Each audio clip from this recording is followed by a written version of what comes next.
Well, welcome back. We are continuing our study into the Harav Avigdor Miller's new commentary and translation to the Chovot Halevavot, the duties of the mind, and we are still looking at the Yetzer Hara and its many avenues of attack, and we are on page 164 of volume 5, and the subheading is Doubts Can Be Raised.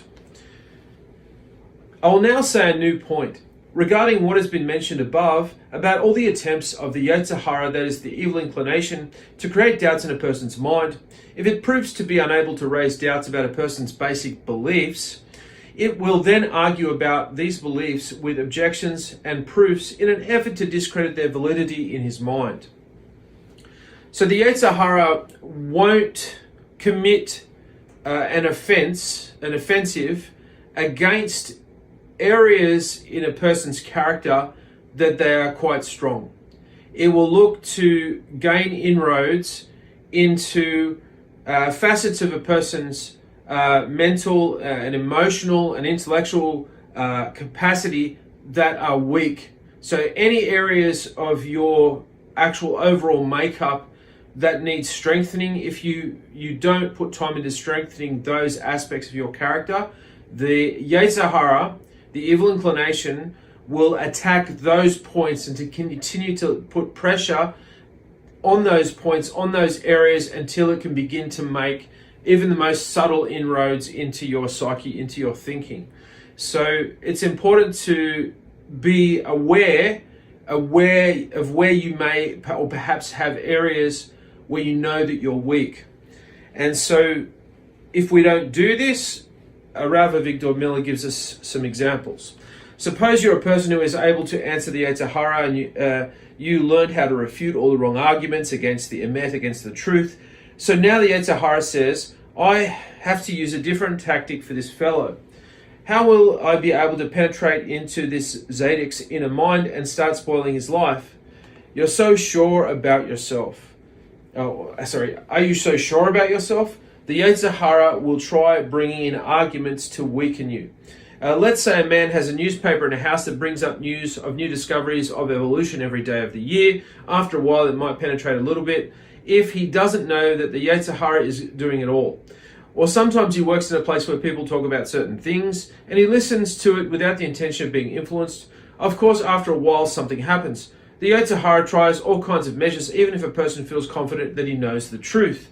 A very good Frum Ben Torah from Brooklyn moved to Los Angeles. He got a job in some modern co-ed yeshiva, and today is far away from where he used to be. He doesn't open a sefer, and he goes to certain places for amusements he never would have dreamed of doing before. This man has ruined himself. He's not a rasha, he's not a wicked person or an apikoros, a heretic, but he certainly is 100 miles away from where he was before in his character and in his conduct as a Ben Torah. So the victories of the Yetzer Hara, the best victories that it will have over you, are the very subtle ones that are almost imperceptive to the naked eye. Because what the Yetzer Hara can do is build on these small inroads that it has been allowed to gain into your makeup, and it will come at a later time and expand on these areas of weakness that it's spent so hard just chipping away at lightly, and then force a stronger push into how you think about things. And it's all designed to cool you off, just simmer you down. And the Christian expression is lukewarm, and so it'll just try and sort of say to you, well, it's not really that much of a big deal. You're being too extreme. You're thinking about it too much, and you're doing really well compared to the common man on the street. And so these are all the different types of arguments, and it's important when these thoughts come up in your mind that you are aware that is actually the Yetzer Hara. You are listening in live time to the Yetzer Hara. And then he goes on to say, so if you move because of parnasa, you have to consider, that is a financial situation. You have to consider what's going to happen to your family and what's going to happen to you. A person must be aware, or must be able to look ahead, because of the Yetzer Hara will do everything possible, even to good people. So a lot of people move because of proximity to a job, maybe family members, maybe parents that are getting quite elderly and things like that. And none of these are bad decisions to move to a place, but rarely, if ever, or enough, do people factor in their spiritual state and how where they're going to live is going to affect their spiritual state.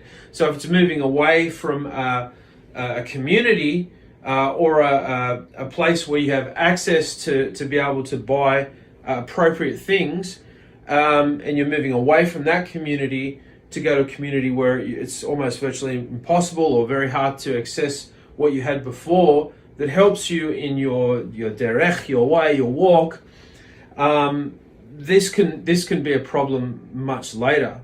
I think there was an occasion where a gentleman moved away from a place that was near a job that was forcing him to get a vaccination, and he moved. But while he was in that place, he had access to a community and a synagogue and kosher food, and he was so fixated on not getting a vaccine that he moved himself away from being near from community and having access to kosher food. So it's interesting how the Yetzer Hara can shift around your priorities without you even knowing it. We'll keep reading. When you'll understand the nullification of all his arguments and the weakness of his proofs, and you realize that the Yetzer Hara can't stand up to you, and that it can discredit what you know to be true and incontestable, in a way that has been previously mentioned in this shah. It will then change its approach and attempt to entice you and mislead you by saying the following to you. And this subheading is the first enticement, pleasing other people. And we might save that for another short.